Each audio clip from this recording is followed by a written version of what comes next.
हे पितरांनो तुम्हाला नमस्कार करतो. ओम श्री गणेश देवताय नमः. ओम श्री कुलदेवताय नमः. ओम श्री गुरुदेवताय नमः. ओम सर्वश्री इष्टलिंग देवताय नमो नमः. शिवशरणात मित्रांनो, मी कडाप्पा परत एकदा आपल्या समोर हजर आहे. माझ्या धर्मकर्म चॅनलमध्ये आपले सहर्ष स्वागत करीत आहे. मित्रांनो, पंचांग आजचे आता आपल्या समोर सादर करीत आहे. मित्रांनो, आज रविवार दिनांक 24 मे 2026, शालिवान शके 1948, संवत्सर पराभव, अयन उत्तर, ऋतू ग्रीष्म, मास अधिक ज्येष्ठ, पक्ष शुक्ल, तिथी मित्रांनो आजची नवमी तिथी आहे. उद्या पहाटे 4:31 दशमी तिथीला सुरुवात होईल. वार रविवार आहे. नक्षत्र मित्रांनो पूर्व फाल्गुनी नक्षत्र आहे. उत्तर रात्री 2:51 उत्तरा फाल्गुनी नक्षत्राला सुरुवात होईल. योग मित्रांनो हर्षण योग आहे. उद्या पहाटे 3:45 वज्र योगाला सुरुवात होईल. करण मित्रांनो बालव करण आहे. सायंकाळी 4:24 कौलव करणाला सुरुवात होईल आणि उद्या पहाटे 4:31 तैतिल करणाला सुरुवात होईल मित्रांनो. प्रमुख ग्रहांची राशी स्थिती पहाटे 5:30 अशी असणार आहे. सूर्य वृषभ राशीत असेल, चंद्र सिंह राशीत, गुरु मिथुन राशीत, तर शनिदेव मीन राशीत असणार आहे. मित्रांनो सध्या चंद्र राशीनुसार कुंभ, मीन व मेष या तीन राशींना साडेसाती सुरू आहे. या राशींच्या जातकांना साडेसातीचा त्रास होत असेल तर त्यांनी कृपया आपल्या जन्मकुंडलीमधील शनिदेवतेची पोझिशन तपासून पाहावी ज्योतिषाच्या माध्यमातून. ती जर अशुभ असेल तर नक्कीच आपल्याला शनिदेवतेची धार्मिक सेवा करावी लागणार आहे. अन्यथा धार्मिक सेवा करण्याची गरज राहणार नाही. मित्रांनो, मुंबई भागातील सूर्योदय असते याप्रमाणे. सूर्योदय सकाळी 6:03 असेल तर सूर्यास्त सायंकाळी 7:08 असणार आहे. मित्रांनो, या पंचांगाच्या आधारे आता आपण आजच्या पूजेसाठी लागणारा संकल्प सोडणार आहोत.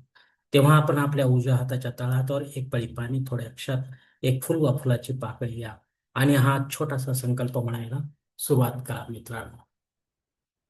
हरोम शिव शिव शंभुराज्ञे प्रवर्तमानसद्य ब्रह्म द्वितीय परार्धे श्वेतवराह कल्पे वैवस्वत मन्वते कलियुगे प्रथम पाते जम्बूद्वीपे भरतवर्षे भरतखंडे मेरो दक्षिण दिग्भागे महाराष्ट्र देशे व्यावहारिक चांद्रमान शालिवान शके 1948 प्रभावादी षष्टी संवत्सरामध्ये पराभव नाम संवत्सर उत्तरायणे ग्रीष्म ऋतू अधिक ज्येष्ठ मासे शुक्ल पक्षे भानुवासरे पूर्वा फाल्गुनी नक्षत्रे हर्षण योगे बालव करणे नवमी शुभतिथ वीरगोत्रात उत्पन्न में कड़प्पा मोह भक्त दुरित क्षय द्वारा श्री पार्वती पति परमेश्वर विद्यार्थ विधिवत नित्य देव पूजा एवं इष्टलिंग पूजा करिष्ये.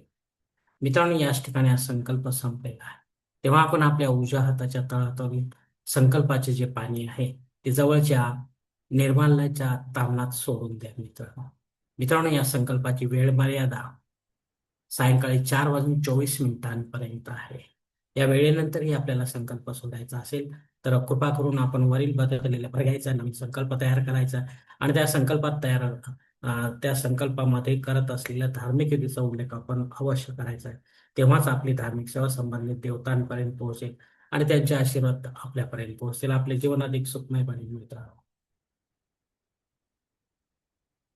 मित्रांनो, यानंतर मुहूर्त जर आपल्याला हवा असेल तर यासाठी मला स्वतंत्र व्हिडिओ तो आपण पाहू शकता. पंचांगातील इतर काही महत्वाची माहिती जी आहे ती आता आपण पाहूया. पंचांग शुद्धी मित्रांनो नाही. दिनविशेषमध्ये नवमी श्राद्ध कर्म आहे.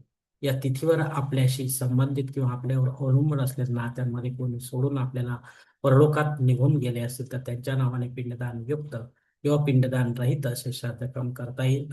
घरी करा किंवा तीर्थक्षेत्री करा, पण विधिवत करा, पंडिताच्या माध्यमातून करा आणि अपराह्न काळातच करा. तेव्हाच आपली पितर सेवा जी आहे ती पितरांपर्यंत पोहोचेल आपल्या आणि त्यांचे आशीर्वाद आपल्यापर्यंत पोहोचेल. आपले जीवन अधिक सुखमय बनेल मित्रांनो.